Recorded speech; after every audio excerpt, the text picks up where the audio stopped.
Hi, Trio Scholars. Welcome to one of our virtual workshops. In this video, I'll cover a few general tips, discuss the structure of a cover letter, and provide you with guidance on writing the content.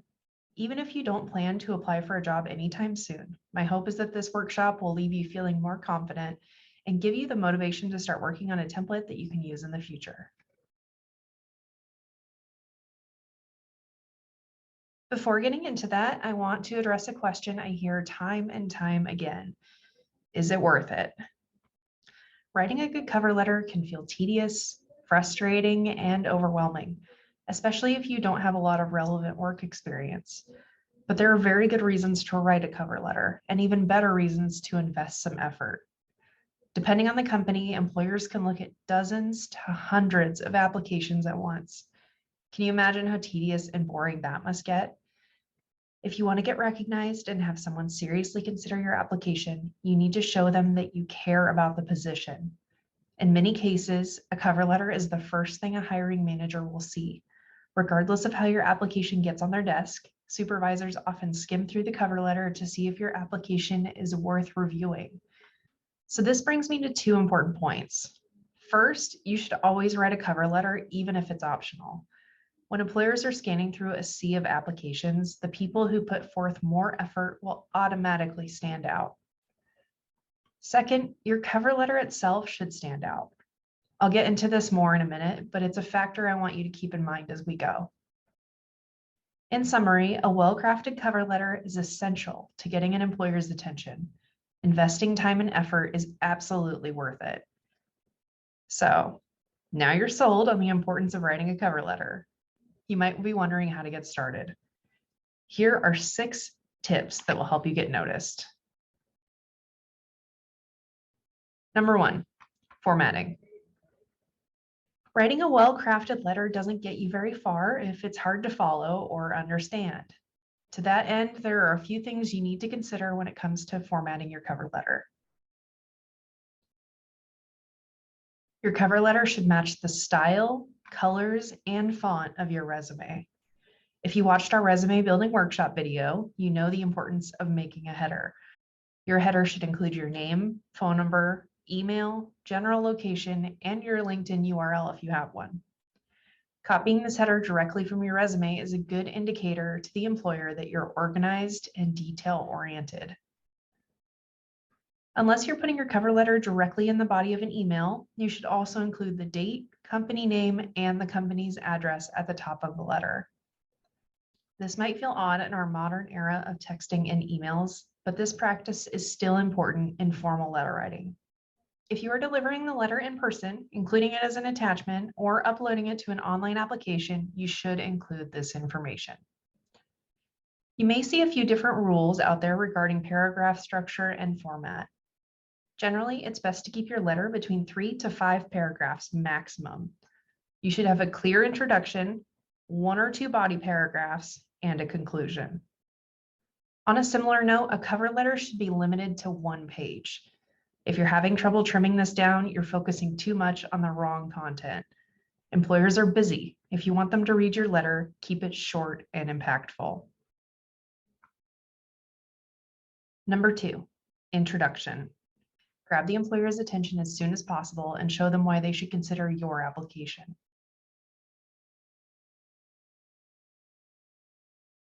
Your opening paragraph should briefly tell the reader why you're applying for this job. The purpose of this introduction is to get them hooked and want to learn more about you. In many online examples, you'll see suggestions to clearly state the job title of the position for which you're applying. Doing this has become so common and mundane that it's not a very effective way of opening your letter. Instead, think of a creative way to grab the reader's attention. It can be as simple as telling a short story about how you found their listing, or how you're excited about the prospect of working there. Keep this introduction short, at 3 to 4 sentences, but use it as an opportunity to set the stage for the rest of your letter. Tip number 3, show, don't tell. You've probably heard this saying before, but it's never been more relevant than in a cover letter. Use your cover letter to really demonstrate your skills, experience, knowledge, or passion. The best strategy for getting your point across is to tell a story. Help the reader understand what exactly you've done before and how you're qualified for this job. For example, if you want to highlight your creativity, you can show the reader a relevant example. Tell them a story in which you solved a unique problem or had to work around an unexpected obstacle. Demonstrate to them that you mean what you say, and they'll value the skills that you've listed on your resume much more.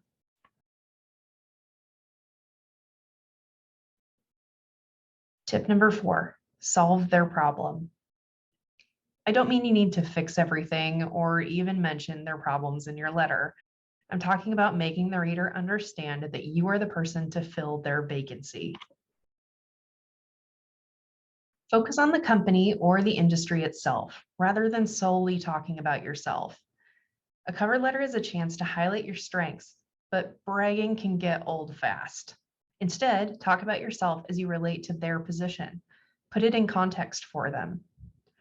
Applying for a retail job, talk about the changing needs of customers or ways in which you recognize the company's strengths. Applying for an internship, demonstrate some knowledge or passion about the field and show them why you're ready to learn. They're looking to fill a vacancy or start a new position. Show them that you are the best resource and that you understand their company's goals.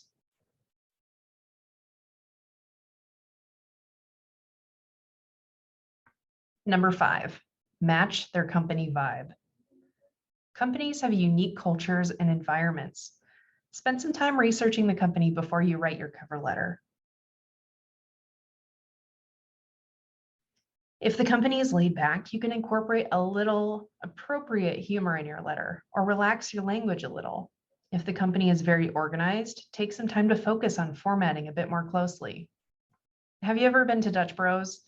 If so, you'll get what I mean here. They have a distinct culture that's clearly shown in their products, employees, and environment.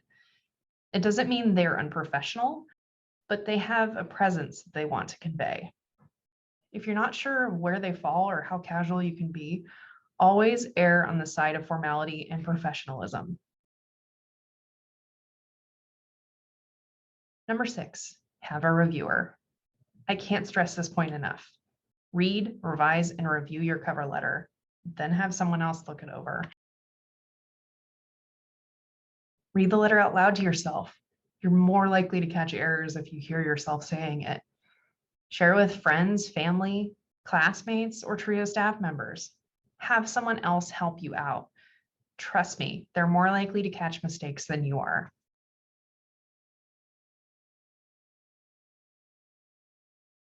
Completing all these steps feels like a lot.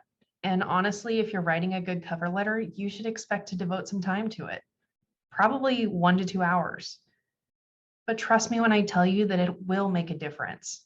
When you put in the effort, people notice. A good cover letter will make your employer look at your application more closely and increase your odds of getting an interview. This wraps up our cover letter video. Your next step in this workshop is to review an example cover letter. After that, you'll be asked a few questions about the things you've reviewed or learned today. And remember, we're here to help you. If you have questions or want us to look at your letter, just send it our way and we'll do our best to give you input.